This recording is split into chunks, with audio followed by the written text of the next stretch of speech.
Hello everyone, my name's Andrew. And my name's Scott. And welcome back to another lovely little episode of the podcast.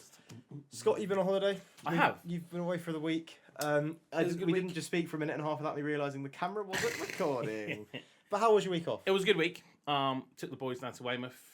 Yeah, really enjoyed it. Tired though. Yeah. Really, really tired. And Holidays when you've got missed, kids. But you missed the podcast.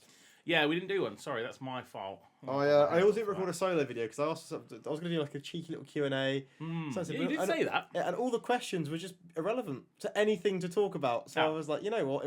Screw them. It was like it was a lot of show feet or like it was just how are you? All of them like how are you? Yeah, good, thanks. End of the video. Thanks, guys. If you do want to contribute to questions, guys, please actually ask me physical questions. It doesn't have to be about football. Just ask me questions. We'll answer questions. Yeah, we're happy to do it. Questions. I actually think over the next few weeks, I've got a few cool ideas that we're going to be bringing out to you. Scott doesn't even know about it. I don't know. That's the first that I've heard. So I've got some ideas, and we're going to get that out to you as well, which will be quite exciting if we can get it all sorted. But Scott, a lot has happened in the last week at Chelsea.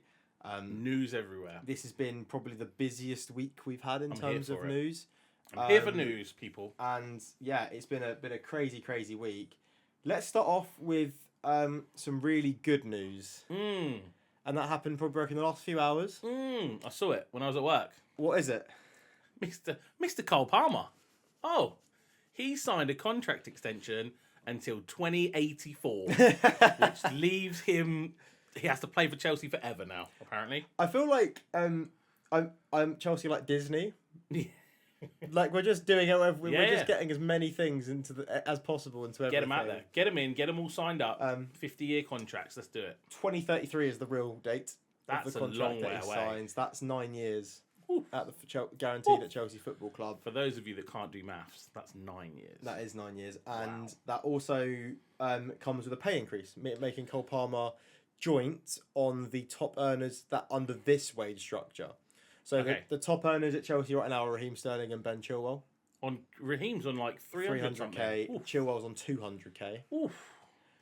But under this new ownership, I think I saw that the average age is roughly around £65,000 per player for wages per week. Whereas under Abramovich, it was under around 200k. So they've done a really good job actually, considering the squad we have and how many players we've signed to keep the wage bill that low. But they have given them really long contracts, though. Long contracts, so financial security, and also there are clearly bonuses in these contracts. Oh, there should be performance bonuses. So I think that's where the money's probably actually gone. Is if they perform and Chelsea do well, then the players get a lot of money. If they don't do well, then they probably don't get a lot of money. Which, for me, again, I've said this for a long time. It makes so much sense. Yeah, I think lose and we don't pay you. I think Chelsea. Watch how hard they try. Chelsea do need to be competitive with wages because otherwise they'll go to other clubs because they can earn more quicker. That is just a fact. Yeah, but I think an element of football wages should be performance-based. Palmer is now on level with Enzo and Caicedo for wages. Perfect. Which makes sense because they're the two biggest signings we've made. Can't be upset with that. In terms of monetary value. So, all makes sense. Really happy with it. Hopefully, Cole, I think he played in the pre-season game. In the 45 minutes, he already showed he's a game changer. Bit rusty at the start, which is to be expected, but as he grew into the game at Chelsea, and he really opened a few doors, and there was some. We'll talk about the Inter Milan game later, but you went to the Inter Milan game. And also wearing the brand new away shirt. This thing is beautiful, by the way. I've also got the home shirt with Nkunku on the back. I've spent a ridiculous amount of money on football shirts in the last week. I went to a Justin Timberlake concert instead of going to the home game, and that's on me. That is a dreadful decision. You could have come with me and my uncle. We'd have had a great lunch. I know. I was very upset I couldn't go. But Scott, there has been, in the mix of Chelsea news, there has been a very significant story that released. Now, I want to talk about the more dramatic ones first before we talk about the good stuff, and then we'll go. So, Samu Omorodion fell through. Yes, failed a medical.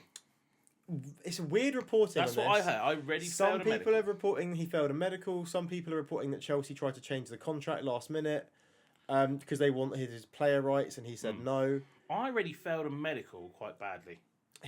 Which I don't know if I believe, because most footballers are generally pretty fit these days, The two contrasting reports is he's either had an ankle problem that showed up in the medical, and Chelsea decided to change the contract because of the medical and said we want to secure themselves a bit better with the player. They were like, I think they tried to take 50% of his image rights as a footballer, which he turned around and was like, no. Or his agents turned around and said no, one of the two. But regardless, that fell through, and now I'm not particularly bothered by him falling through.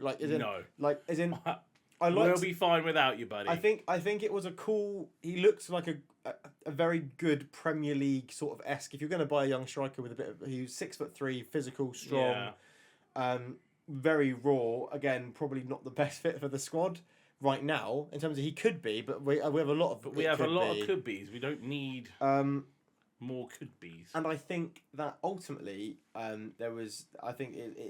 we can't have had him, Jackson, Montague, and then if we go ahead and sign a certain striker later on in the window, which is what some big news is potentially broken about. Yes. Oh, potentially. Oh, okay. Scott doesn't know the news. I've literally been driving here, so I don't know. I think there is definitely some interesting things. However, regardless, I'm already on whatever. I'm not that bothered. I think Montague's actually had a fantastic pre-season.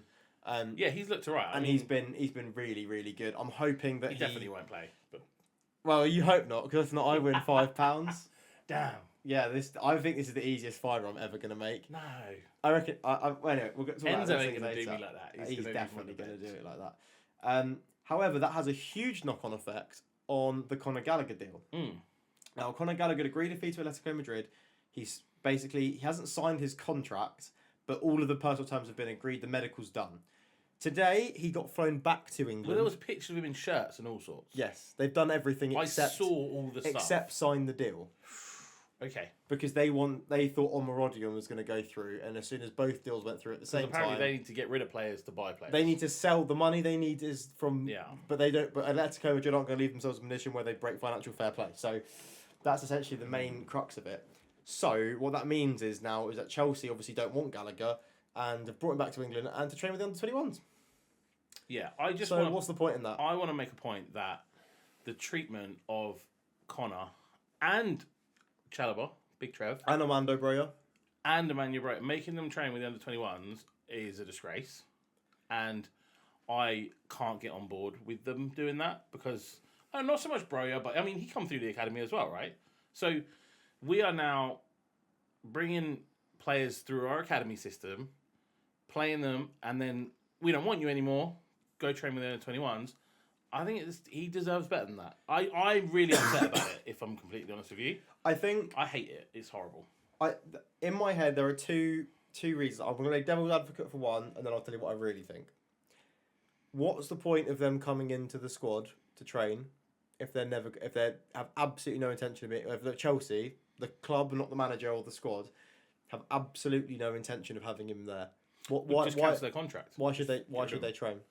No, I agree. They shouldn't. Well, because they want to sell them. They want them to keep their value.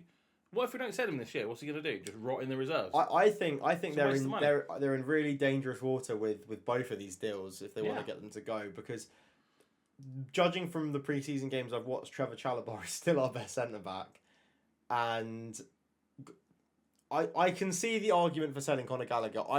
After seeing how we play and and after seeing Lavia come through the pre-season and Caicedo and Nkunku, I think he will replace Gallagher. All these these 10 role. Other players that have come through, I can understand us selling Conor Gallagher because I think there are better players at the club to do the jobs that Gallagher can do overall. I completely agree, but he deserves the respect and the dignity. But he shouldn't be made to train with the under-21s. Not when both him and Chalobah have played over 50 games for Chelsea. No, it's a disgrace. I understand Armando Broja maybe slightly because he wasn't even really in the plans for a long time. Even when he was at the squad last season, he got loaned in January. Yeah, he was out to Fulham. And...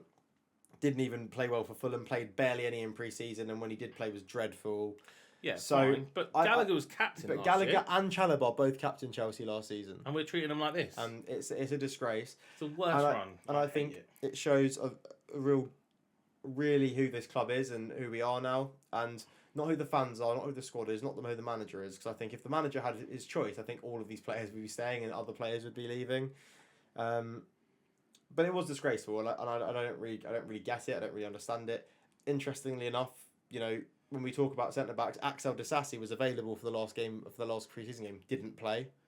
Yeah, he's like 5th, 6th choice now. So he's the last choice centre back. Clearly, he values admittedly, he's just come back from injury, but he still picked Jackson, Palmer, Cucurella in, and he could have played Axel Disasi and chose not to. So there's levels to it. However, Conor Gallagher staying is dependent now on a completely different deal.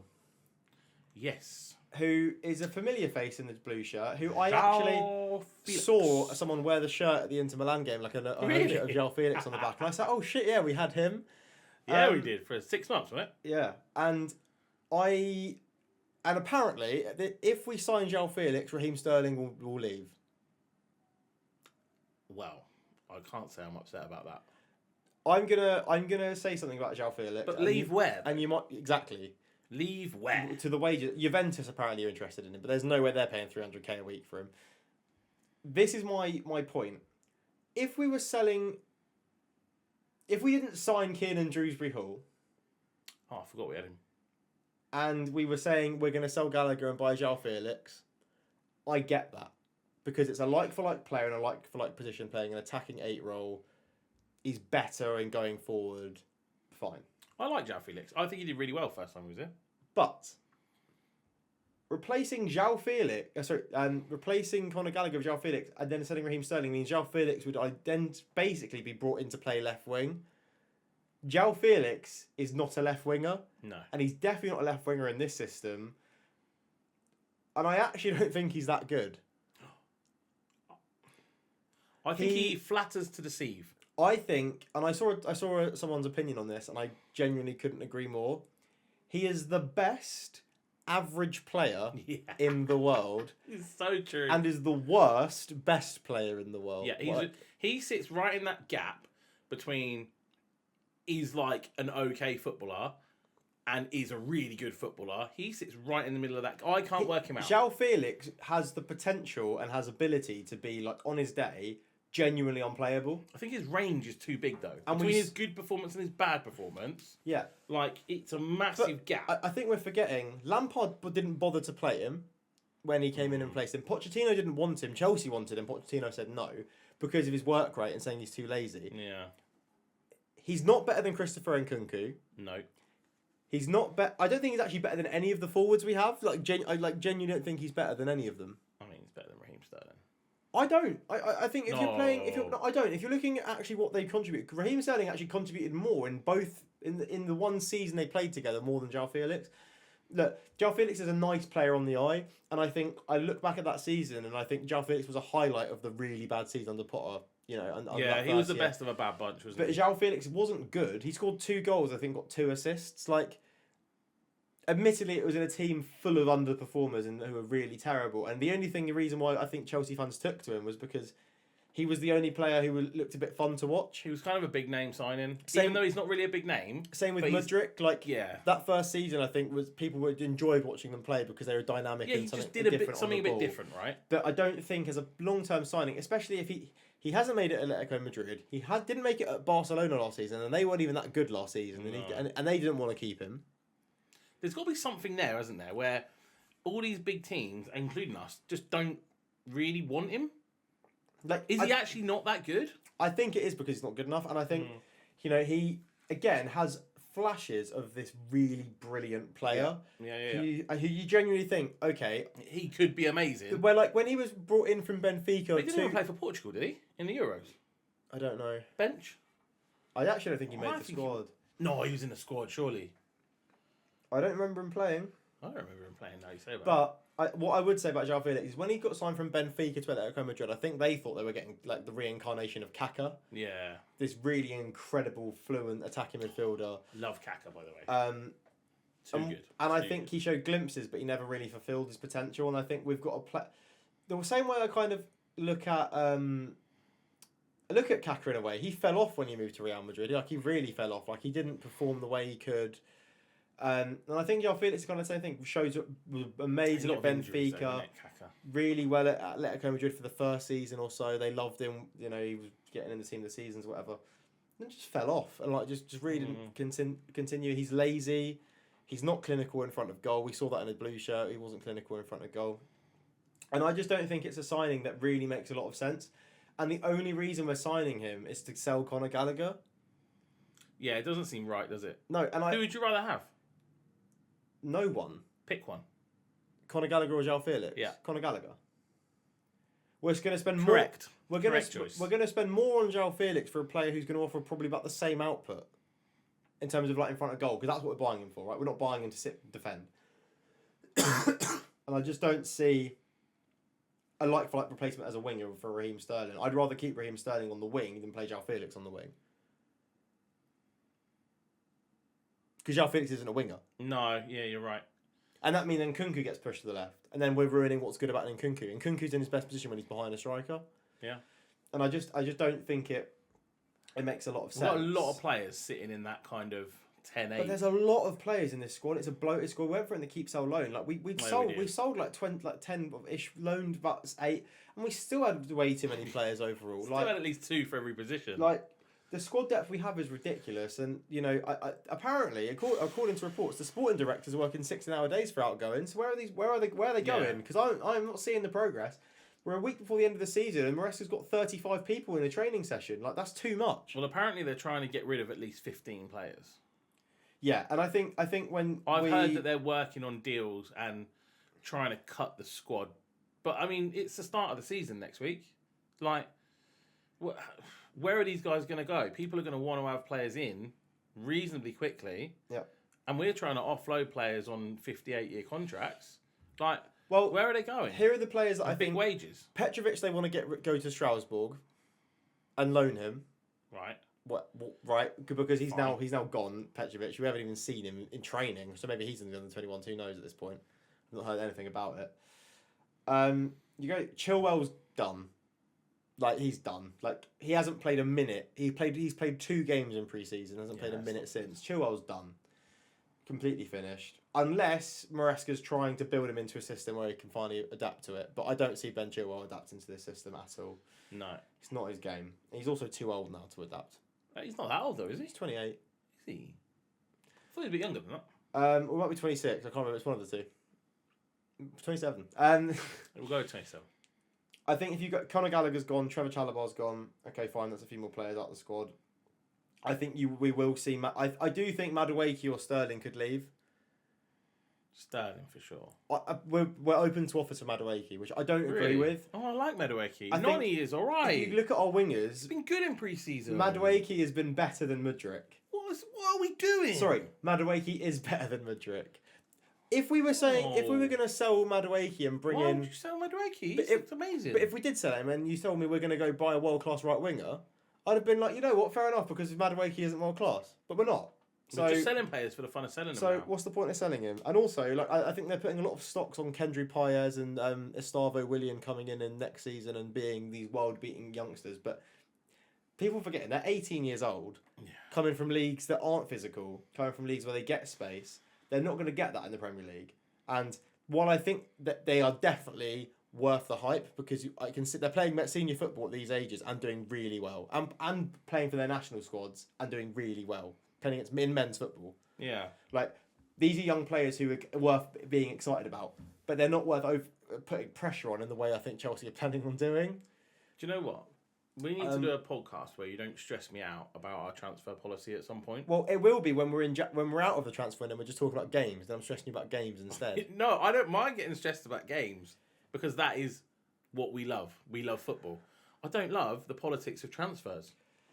It stresses me out every time. Chelsea's squad. What are we doing? Chelsea's squad building is just ridiculous. Oh my god.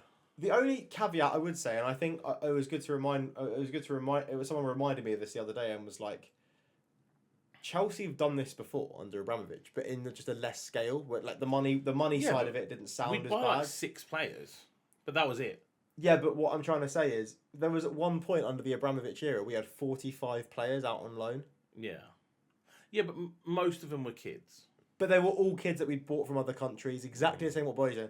The difference between that strategy was we were buying a lot of players who weren't really they were like on the cusp of either they're going to go here or they're going to go here, and there was no between it. Whereas this version of Chelsea is going, we want players who are considered here already, and they're only going to go up. And then we're going to put them out on loan anyway. And then we're probably going to sell them. And the ones who are really bad, or the ones who aren't good enough, will get sold. And the ones who are good enough stay, but because we've signed them at a young age, we make money on them. Which is like, it's a business. Chelsea looking at these players as a business. They're basically treating our football club like a business now.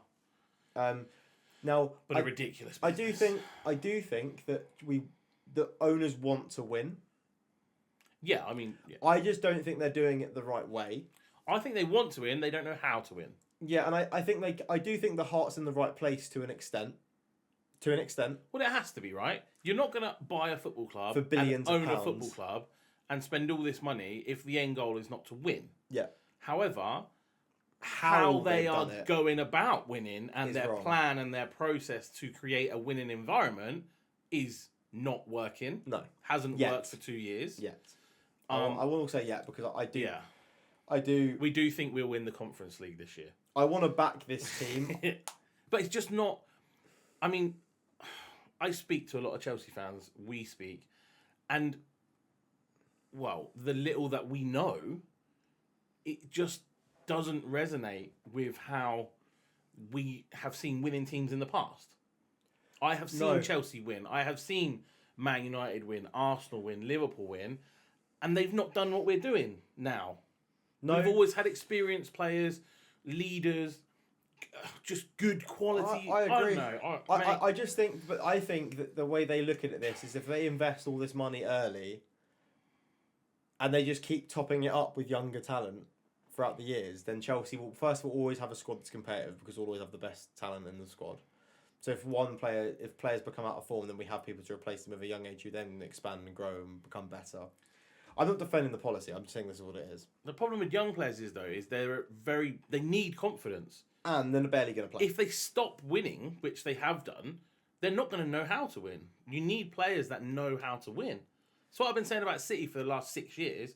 City are going to win a league because they have a squad that knows how to win football matches when they need to win them. We don't. We have a bunch of 21-year-olds that have no idea how to win games and leagues and cups. And my biggest problem when with they go behind, they just lose. There isn't the staffing structure as in Enzo Maresca hasn't won as a manager. I mean, you count the Leicester City promotion, but that doesn't count. Enzo Maresca's not won as a manager.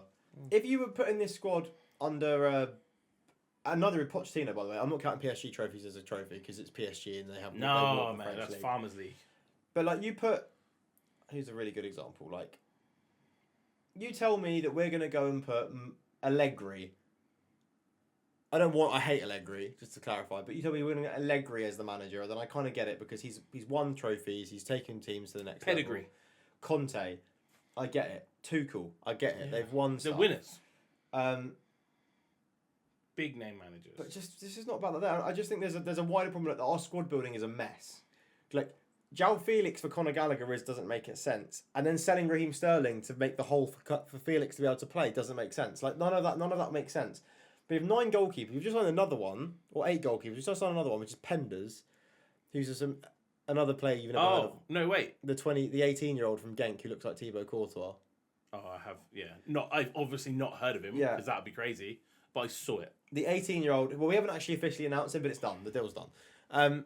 Who's an 18-year-old from Genk who looks like Thibaut Courtois, is about as tall as Thibaut Courtois, and has played 2 games of professional football, and we're hoping he is Thibaut Courtois. Is he the backup for our 8th choice keeper? It's close. If our 8th choice keeper gets injured, he'll have to play. Or is he going to fit in somewhere in the middle? So what I think he's gone back on loan to Genk for the rest of the season. Right. Well, that's what I saw. So I think what Chelsea have done is I think they know that, well, in the long term, I think we know Bergstrom, Beach, all of these other younger goalkeepers who actually come from the academy never make it. Like they're not good enough. None of them are. Like, and that's not being horrible. That's just not true. They're not good enough. I've watched them play. They're not going to make it. Jamie, they're gonna fester in the academy for a few years, wait till they're about early mid-20s, and then they're going to get sold at League One, Championship clubs. However, there is then that small minority where we go, okay, but we've got Galgar Slanina, who we signed as the young goalkeeper last season, who's now on loan at Barnsley. Poor guy. But he was no offense to anyone in Barnsley. He was playing in the Belgian league last year. Yeah. For the worst team in Belgium. Which probably isn't the best loan for a young goalkeeper. He'll get a lot of shots to save. But to build confidence is probably absolutely soul destroying. No, he'll be shot. Yeah, he'll be shot. So going to Barnsley, a League One club, for a young goalkeeper makes complete sense because it's a physical league where it's proper men's football, proper rough, and actually he'll learn a lot more there than I think he will in Belgium. Yeah. Again. So again, I like that signing. But then my problem is with that is then you're then blocking his pathway because all 3 of the senior goalkeepers we have are all on 7-year contracts. Again, because it's a great run club. Like, we might have mentioned if Penders comes on to be the next Thibaut Courtois, there's a chance he won't even get to be the next Thibaut Courtois at Chelsea because all the other goalkeepers are on 7-year contracts. We can't shift them. Same with Petrovic. We signed him on a 7-year contract. Can't shift him because we changed strategy. 7 years is mad. Like, Palmer's on a 9-year contract. If he gets injured for 3 years, he's just laughing. He's making bank. He'll get injured for 3 years. Yeah, I know what you're saying. No, but if he, I know what you're saying. Yeah. It's a silly strategy. He could literally not. He could do his cruciate or his Achilles and not play football ever again, and we still have to pay him for 9 years. I think long-term contracts aren't a bad thing. I think lots of clubs are starting to do it now. Like lots of clubs, like people are doing what Chelsea are doing now. They're tying players down to long contracts. We've started that trend. People are following. That is obvious. Look at West Ham signed Wan-Bissaka for 7 years. But there's a wider conversation to be had, I think, where people need to realise that. Well, Chelsea need to realise that. It's all well and good signing young players if there's a pathway for them to play.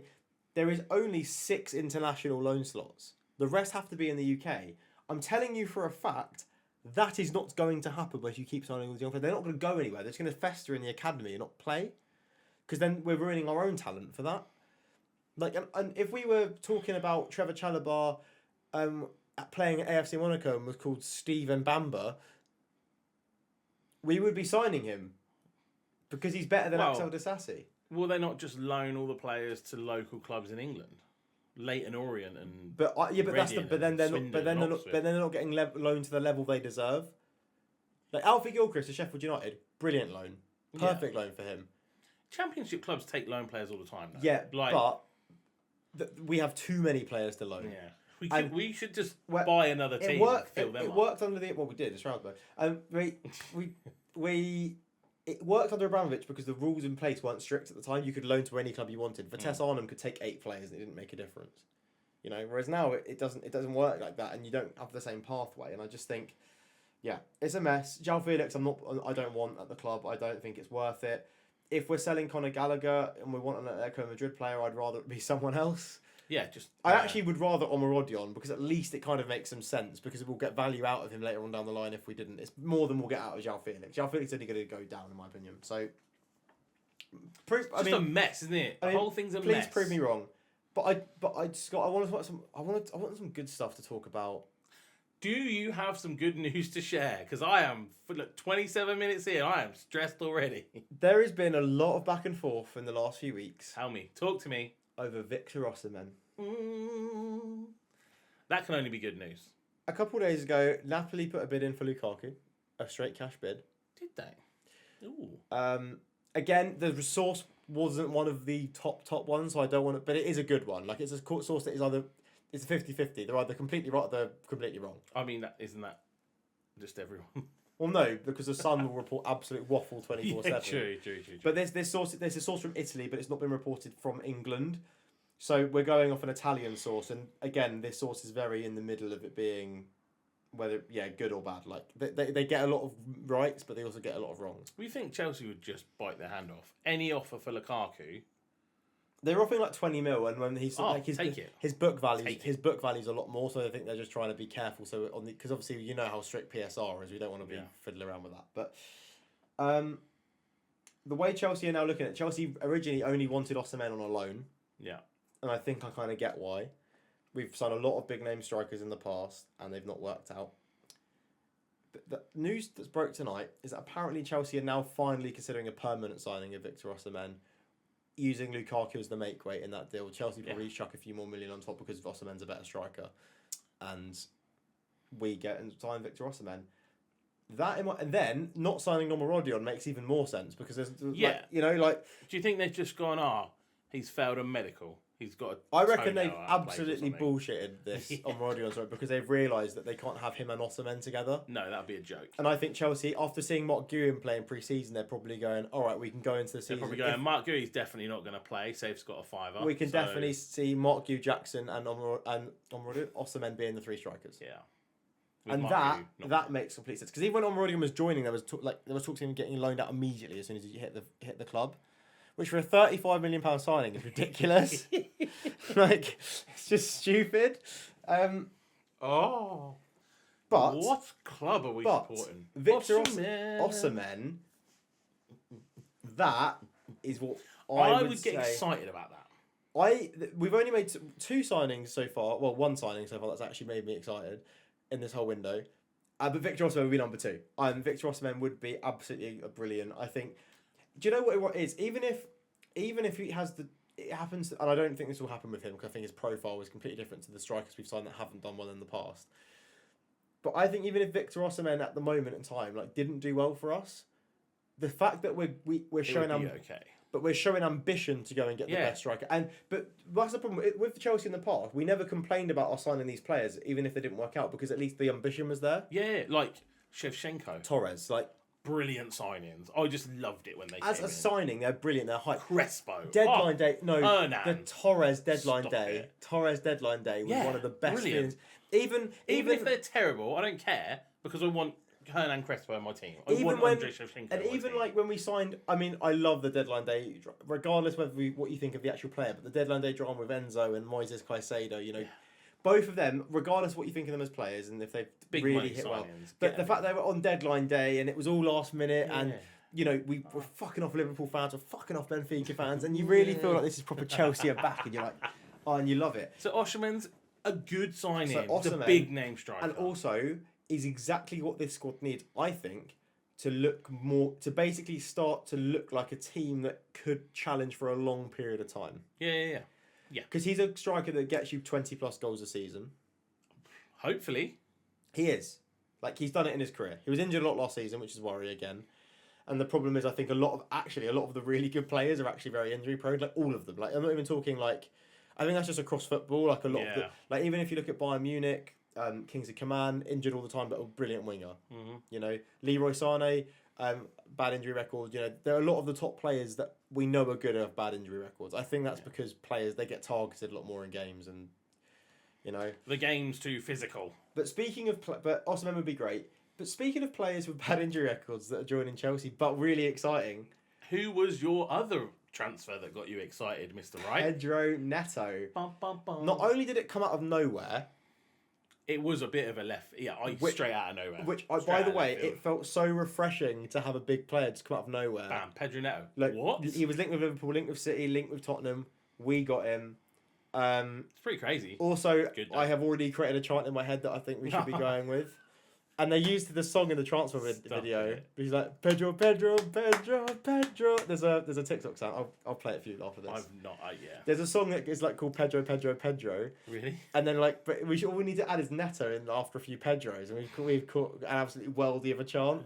Yeah, all right. I can see it. I was playing it to my uncle at the Chelsea game when he got unveiled, and he was like, I see that. I was like, we're doing that, yeah. So, but what an exciting player. I think my only asterisk on him is he hasn't scored that many goals, but he's young though, so. But he's been at Wolves for 5 years. He only scored 14 goals in the Premier League in 5 years. Yeah. However, this is where I think you'll change your mind a little bit. From last season, the only player to have a better assist record, assists per game record. Yeah. And bear in mind, Neto didn't play all this whole season, but it's still good. Neto was second to assists. So even if he's not scoring a lot, which is clear he isn't, he's contributing to goals. He's chances, which as a winger for Jacko up front. Yeah, no or drama. Victor Osimhen. Or for Cole Palmer. Or for Cole Palmer. Wow, we're going to win the league. Are we going to win the league? We're going to win the league. Let's get excited. Pumped on a pod. Pumped on a pod. That's the new title for the pod. Pumped on a pod. Let's get excited about winning league. That's what we're calling the porno version Man of the podcast. Man City will be in the National League by January. Pumped on a pod. Arsenal are terrible. We've just given OnlyFans creators an absolute dream of a scenario. Pumped on a pod. Oh, we should do one of those. We're not doing that. We're not. I'm not getting pumped on a pod. You're definitely not getting pumped on a pod. I'm not getting pumped anywhere. Fuck's sake. But yeah, Pedro Neto. He'll be getting pumped on a pod. He's a lovely guy, really funny. I even videos and clips I've seen of him. He just seems like a really lovely guy. He's our guy now. He's our guy. Has the potential to be a fan favourite if he stays fit, I think. And also he'll be fine. And also, don't be so negative. I love the fact he's like a direct, like like he's a good dribbler. He kind of moves a bit like Hazard in the way he like has a low center of gravity. Careful now. Moves a bit like Hazard. Not saying anything like he's not. Shut up. His output. Careful. His output's nowhere near Hazard. Okay. Right? But in terms of how he dribbles and how he looks after the ball, it's very Hazard-esque. Oh, you're mentioning two footballers in the same sentence. Probably shouldn't be in the same sentence. Just saying. Pedro is exciting. I'm really happy with it. He's a Premier League proven winger who isn't a risk in terms of is he going to perform in the Premier League? No, he should be fine. He's young enough of a profile where he's also hungry for it. Where I think that's the opposite of Raheem Sterling. We signed someone who wasn't hungry for it because he's done all this winning at Man City and doesn't give a shit. Yeah, Pedro will be fine. But Pedro Neto, I'm excited. Yeah. Vote for Pedro. Yeah. And we're going to quickly, before we head into talking about the Inter Milan game and then eventually the Man City game... We're going to sidetrack over. We're going to talk about someone who did get injured, and after a really positive pre-season for the squad for injuries in general, you know, Reece James out with another injury. Well, this brings us back to what we were speaking about 2 weeks ago. Yeah. With your view on Reece James, who basically you're going to give him a season to prove his injury record and actually maybe play more than 3 games a season. I just think that all of Reece... by the way, Reece had a surgery on the hamstring he's injured. Is it the same one? So, yep. And he's had surgery on this hamstring. That's not good. And I just don't see why... by the way, I love Reece James. Let me preface this. We love Reece James. I think he's the best right back in the world. I love Reece James. I think when he's at his peak fitness, at his best, he is easily the best right back in the world. Like, he can do everything, and he's the most complete. He's probably not the best at passing, but he's like 8 or 9 out of 10 at everything. Yeah, like and he can play in midfield. There isn't really anyone like, and he can also play in midfield really well and at centre back really well. Like, he's just a good player. Even in the games where he in pre-season where we didn't play well, I thought he played well. Yes, you know, and he looked like. I would agree. Yeah, and people seem to really have taken to him in the club as him being club captain. Question. Ooh. If in January Reece James has played 10 games this season and Real Madrid come in and bid for him, are you selling him? No, not in this season. Okay. I think if this offer comes in the summer and he's barely played for us this season. How many games would he need to play? 20? He needs to be fit to play the like. I'm not gonna lie. I think this is gonna sound really harsh. 30 games. He has to play over 40 games for the Chelsea this season. Whether it's off the bench, I don't really mind, but like he has to be available. Like, well, I think if he's fit, he starts. Even if he doesn't play, he has to be available. Like, we cannot have our club captain. Yeah, not available to play every game. It's just not. It's crazy to me. Like, I just don't think that's a possibility we can consider, because why would we? We wouldn't have the patience for any other player. It's just because it's Reece James, but we would. You know, when we saw Pulisic getting injured every 10 minutes, we were like, well, we need to get rid of him. Different, I know, because he's not a club player, but like but when Pulisic was like that season, like that COVID season, he was fucking brilliant. Yeah, for like 4 games. But I just think that Reece James that he needs to stay fit. Like, he has to. Like, I would like him because I'm now starting to not believe in Reece James because I don't believe he's not fit enough to play, and I'd rather just play Malo Gusto. I mean, you've said that before. I would back him.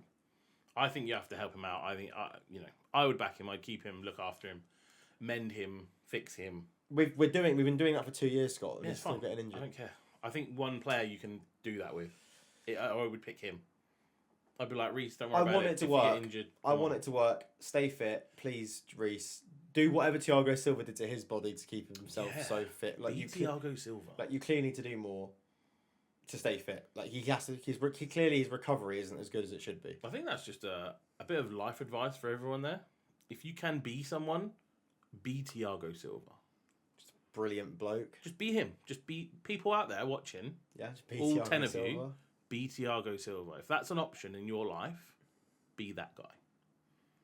Oh, he got his name sung at the bridge, and he heard about it, and he commented saying, "I love you guys, I miss you so much." We love you. We love you, Thiago. We love Thiago Silva. Such a hero. Speaking about the game, Inter Milan. I Mr. went Wright, to the game. how was it? Talk to us about the game. It was interesting. I've watched highlights, extended highlights. I didn't see the game. Well, okay. Tell me what your thoughts were from the extended highlights, and I'll tell you what it was like to watch the full 90. Okay, so seeing every player on the pitch. Extended highlights obviously just show you the exciting moments. Attacking wise, again, looked alright. Created some chances from. Again, I'm only going off highlights. Nkunku looked good, sharp. Good to see Cole Palmer on the pitch. Yeah, defensive wise, again, like Fofana all over the place for the goal. The goal. Wow. Watching it in the stadium was it everyone? It was bad. Yeah, Fofana all over the place. I think that whole back four just absolutely just crumbled. Yeah, I mean, we did, we had a lot of shots. The highlights I've watched showed us have a lot of opportunities and create a lot of chances. Not probably be as clinical as we need to be. There are a few good saves made by Sommer, the keeper. But yeah, I mean, that's, again, watching highlights, you can make highlights look however you want, right? I didn't see the whole thing, so please tell me. The game was the best we've looked defensively. Mm-hmm. As in, we only conceded one chance. Okay. Which was the goal. How many shots did they have? Like 9, 8, 9? Inter? Yeah. They had one. Oh, one. I think they had two, actually. They had two. Overall, they created, probably, if you talk about good chances, they created two. One of them was the goal. Chances. Sanchez made a really good save, actually, for the other one. Mm. But it was hard. I actually don't think it was how the team played. I just think it was. There was a fan behind me who wouldn't stop moaning the entire game. He's clearly watched Chelsea for years. So it wasn't me, was it? No, he clearly just was so done with it, and he was like, "Don't play too well. They'll sell you next year." And and then all the Chelsea fans were bantering. Matthew Harden-Upper. Love that. A lot of Chelsea fans were bantering Tottenham, and then the guy goes, "Who gives a fuck about Tottenham? They're better than us. They're better than us." Like it's giving it all the big and in the back. What I would say is, it didn't give me confidence going into a game versus Manchester City. I mean, what would? However, there was some, there was some in that the first half especially was really slow and hard to watch. Oh really? It was you could tell Chelsea was figuring themselves out throughout the half, and the only real spark was Madueke on the wing. Yeah, Kukurea played really well as well, which was good. The goal, I think, was a mixture of the midfield and the defensive line. Just Fofana ran out of centre back out of nowhere. Yeah, he was all over the place. Colwill then just tracked the guy who was actually Thuram, the guy who was running back just dreadfully. Just didn't track him back at all. Just might as well just let him run for free at the goal. Yeah. And then there's no chance Sanchez was saving the shot. It was a brilliant shot. Really good. Thuram's good. I like Thuram. It was a really good goal. But then from the goal, we reacted well. And I think when the subs came on and we looked like we're playing our first team, then the cogs started to really gel. And I think we saw Nkunku with the overhead kick, which sadly didn't go in. Did it hit the post or did he save it? Saved it. We hit the post in the game as well. Palmer had a good chance. There was where Mudryk actually brilliantly beat 3-4 players and just squared it perfectly across the 6-yard box, and just no one got on the end of it. It felt very reminiscent of Chelsea of old. Which is not. That's when Osimhen. Yeah, he would be in there, wouldn't he? The killer. Yeah. I think Nkunku thought Jackson was taking it, so Nkunku didn't reach, and realistically Nkunku should have just gone for it and he would have scored. Well done. But Jackson was he's played 30 minutes in pre-season because he's not been fit enough, and I wouldn't start him against Man City. I would. 100%, he's got to start because Mark Gue can't play. Nah, just Jackson was great. Mark Gue was fantastic in terms of I wouldn't say that. He gave everything we would want from a striker in that role. You're really against Mark Gue, and I don't really understand why. You're so precious. There's got $5 of him not to play this year. You're so precious of this £5. It's ridiculous. Straight. But Mark Gue played really, really well. Very, very impressive how he did. I think he got injured when he came up. It wasn't a serious injury. It wasn't a serious injury. No. He's fine. He's been twisted sock or something. Twisted sock. But yeah, there were some green shoots. Okay. This is the first time we saw Maresca's system, I think, and it was against a good team. Inter Milan are a good team. Yeah, we know that. They have a very good side. When they're bringing on players like Dumfries off the bench and like that, and they were bringing on some decent names. I was sitting there thinking, wow, okay, they're actually better than I thought. And the Ugachukwu then gets the last goal. Leslie. It's really funny in the 2 or 3 little bits of football that Ugochukwu's played in this system. He looks all right, doesn't he? He looks great. Caicedo, interestingly enough, moved to right back at the end of the game. I think it's because Gusto was tired and Caicedo's played right back before, so that made sense. And he's also quick enough to be able to move in and out of positions, whereas you couldn't bring on Disasi. Disasi didn't come on. That's another player who could have come on at right back and didn't. I mean, that's good. We don't want to see Axel Disasi. We're not big Axel Disasi fans on this podcast. I don't think Maresca is either. Otherwise, I think he'd have played yesterday. We've got a seat for him. He can come in if he wants. Very conscious that we've only got around 4 minutes left of memory on the camera. That's fine. So we're very quickly, but I think ultimately good game. I think the season really starts in game week 2. Yeah, I'm not going to judge the squad of this Man City game. You're learning a brand new system, and I just don't see Chelsea. We'll compete. I think we'll compete. I think the players will be up for it. I just don't see us winning. I don't see us winning the game. I can see us very easily getting battered in the game. I would, yeah.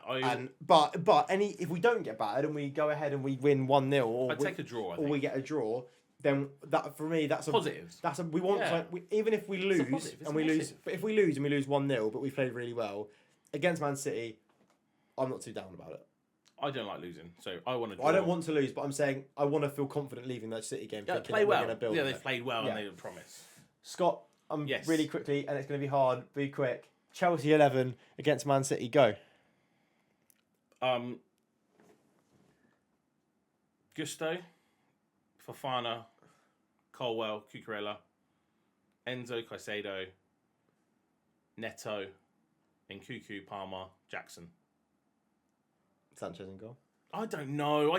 I purposely missed that. I don't know. Whatever. Pick a goalie. We've got 8. Okay. Right. Jorgensen?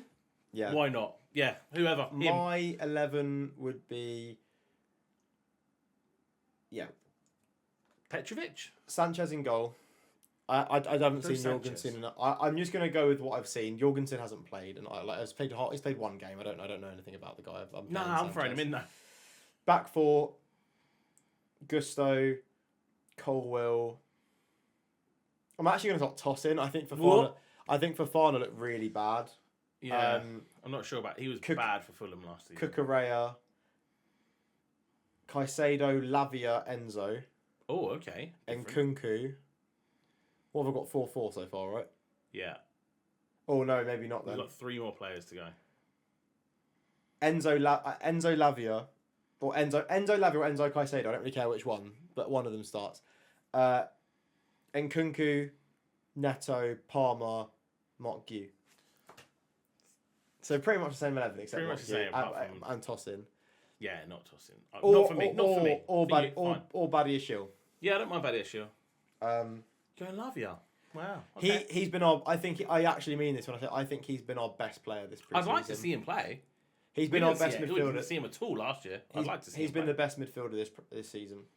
Pre-season. I would start him. He's been absolutely brilliant. Pedro Neto straight in? Yeah. Defos? Over Madrid, yeah. Okay. And over Sterling, yeah. Okay.